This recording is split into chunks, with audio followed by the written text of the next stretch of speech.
We started getting involved with the breed of goat called the Guernsey in the early 2000s.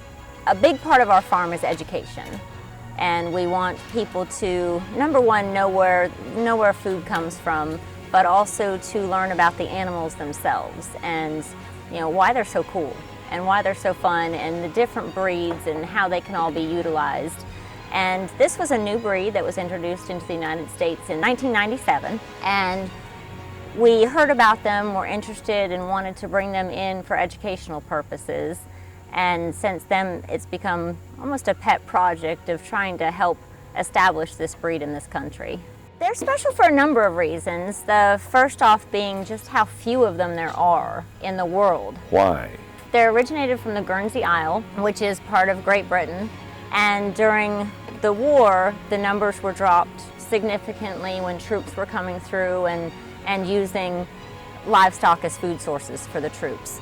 About 40 of them were saved by one woman where she hid them. And from those 40, the world is trying to repopulate the breed.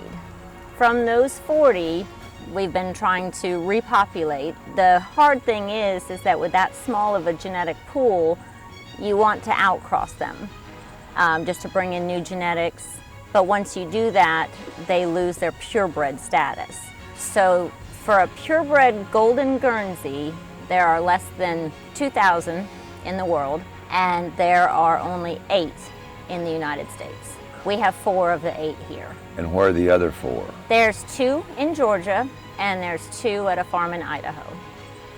Characteristically, they're very gentle, they're very docile, they're highly resistant to parasites, which in this southern humid temperature climate is really a benefit. Production-wise, for their size, they give more volume than the equivalent animal of their size, and their milk is high in protein and high in butter fat, which means for the milk you get, you're getting a higher quality milk.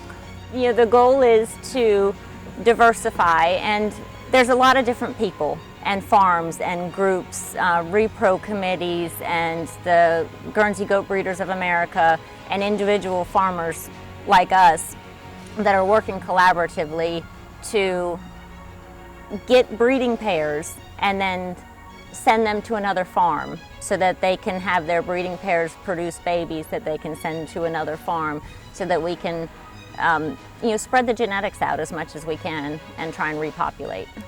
Tell me the story about the King of England getting involved in your breed of goats. So it was really cool because the American Dairy Goat Association puts on a national show every summer. And we were in Kentucky where the show was held this past year. We were receiving the first registration papers for Guernseys at the national show while King Charles in England was at a farm having a royal decree that stated that the Golden Guernsey will, from this point forward, all over the world, be known as the Royal Golden Guernsey. It was exciting to hear that there's interest and there's want to try and preserve. Every year you hear about endangered animals, and this is the last white rhinoceros, and that species is gone from this planet. And the fact that we have people all over the world taking a vested interest and wanting to save this animal, it's a big deal. They'll reach maturity at about a year old, and then we'll start to look at how we can genetically diversify the ones we have, and start spreading those out. So we're looking for some more babies from their dam will be here in the spring, and then these guys will start producing their own babies the next spring. They're so sweet, they're so gentle, their demeanor, their personality, they're just like cuddly little teddy bears.